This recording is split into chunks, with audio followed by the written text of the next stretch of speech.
Hi there, comic book fans. We're back with another episode of Cbfu from the shop here at Manifex Comics, and this is the comic reviews for the week of February 25th. So let's get into it. What do we got? Well, we'll start off with this is the first issue of Orphan Black. Orphan Black is the adaptation of the TV show from IDW Comics. It's by Green Manson, John Fawcett, and Jody Houser are the writers. Some of those might be the writers on the TV show. I don't really know. And the art's by Simon Kudrinski. And this is, like they said, this is from the BBC show Orphan Black. I haven't watched Orphan Black that much. I saw the first episode. Didn't really care for it. I understand it gets better as it goes on. Right. But it's been a while since I saw that first episode. This is like season 3 now, right? Yeah, and it's been a while. But this issue seems to take and repeat stuff from that first episode, and then add like flashbacks, and that's the only really new stuff in this issue, at least as far as I can tell. Okay.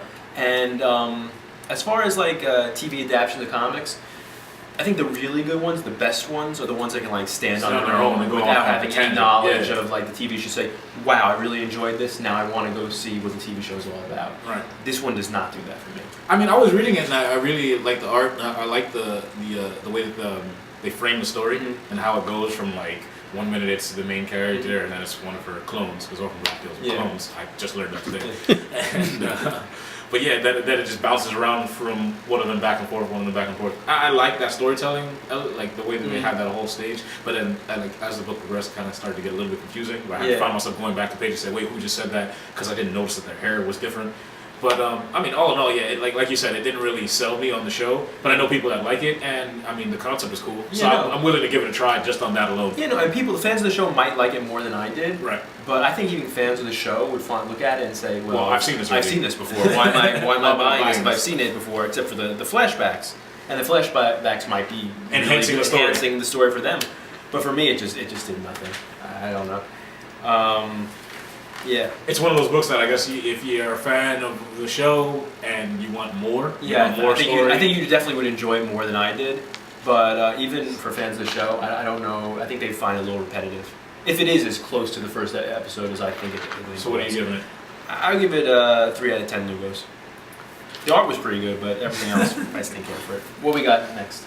Next up, we have Spider-Gwen #1. Last week was the debut issue of Silk, and now we have another Spider character that's going to be gracing the pages of Marvel Comics, and this is one that I feel could, get left to the side. Spider-Gwen has a great costume, but that's about all I care about her, And she's Gwen Stacy, and Gwen Stacy's back now in the costume. I mean, Gwen Stacy being dead in the 616, she's met more through death than her actual character. Yeah. Besides that, Gwen Stacy to me is Ultimate Gwen Stacy, and she's just such a badass that I feel like I don't need this. Like if they were to take Ultimate Gwen Stacy and she went through that whole transformation with the Carnage and everything, and then make her Spider-Gwen, that would be something I could be interested in reading because that's a character that I'm already invested in. But having another alternate Gwen Stacy and then having like a series built around her, I can't see it lasting for very long. It was cool to see how, again, it's like an Elseworld story where they take the different characters, the 616, and put them in different situations. Like, you see who's the kingpin of that world, and, who's the police captain, the new captain on the spot, and that was pretty cool seeing that. That kind of got me interested to see what roles certain characters play in this universe. But other than that, I mean, it's not a book that I would follow. Yeah, honestly. no, I mean, you can't help comparing it to Silk #1 because it just came out last week, and they both are spinning out of Spider-Verse and everything. And I liked Silk #1 so much better than Spider-Gwen #1, and I wasn't really expecting to. I mean, Spider-Gwen, it's not a bad book. No, not by any means. It just seems repetitive. Yeah, it just seems like unnecessary. Tired Spider people. Yeah. I mean, if I had to give it, I'd give it 6 out of 10 Ludos because it has a strong fan base, and it wasn't a terrible book. The art was good, and like I said, there are some interesting things in here. It's just I don't care. Yeah, like why do we really need it? Why do we really need that? Next up, we have Batman issue number 39, and this is the second to last issue of Scott Snyder's Endgame story, and it was great. Yeah. Him and Capullo have been just crafting the character-defining art for the Joker. Not even art, just from when they began their Batman. This is like his run. This will be like the definitive Joker story, but I mean, from the beginning of Death in the Family to this is like the definitive Joker story. I mean, the art is fantastic. There was a crazy cliffhanger last issue. Can we spoil that? Yeah, it's the last issue. I mean, with Batman meeting up with the Court of Owls just to see what they know about to discuss the Joker problem. Pale Man. Yeah. I mean, it's just crazy seeing the lengths that Batman is being pushed to and the people that he has to make alliances with just to be able to go and take down the Joker and what he's doing to Gotham. I mean, really what stood out to me for this issue was the first couple of pages, and it's Batman's interaction with the Court of Owls. What kind of bothered me about this issue, what I was really looking forward to, was more of that. Yeah, I wanted more. I really thought the Court of Owls was going to be a major part of as the arc runs down and everything. Yeah, but they really weren't as major a part as I thought they would be. I mean, granted that it kind of leaves it on this open-ended note, that first part of it with his conversation with the Court of Owls, and you don't really know exactly what is said and what happens afterwards. Yeah. But you know something pushes Batman to an extreme, something that he would never find himself doing. And I mean, that's really where the book takes off. He also has a conversation. I didn't even remember this till now. He has a conversation with another character connected to the Court of Owls that sort of just ends. And we don't really know how that conversation finishes. So it's actually interesting. So let's see. Maybe there'll be more of them in the next issue. But again, I mean, Capullo on art. That's worth the cover price alone. He's just killing it. His colors. There's like a page here that is like, this is a dark story, and there's a page here that is so vibrant and so colorful, but still so macabre. Yeah. So you know, it's very, very, very good, man. I gotta give this 9 out of 10. Yeah, it's a really good book, and I don't know where it'll fall in the end in Snyder's in his stories of Batman, but it's really good, and I can only imagine him getting stronger and stronger stuff as we go on. And I can't believe the next issue is the final issue. Yeah, I can't see how he's gonna wrap it up all in one issue. I hope it's a giant size. Oh, it is, and I think it's all him and Capullo. No, really? No backup story? No, that was the last backup story. I think that's gonna be great. Yeah.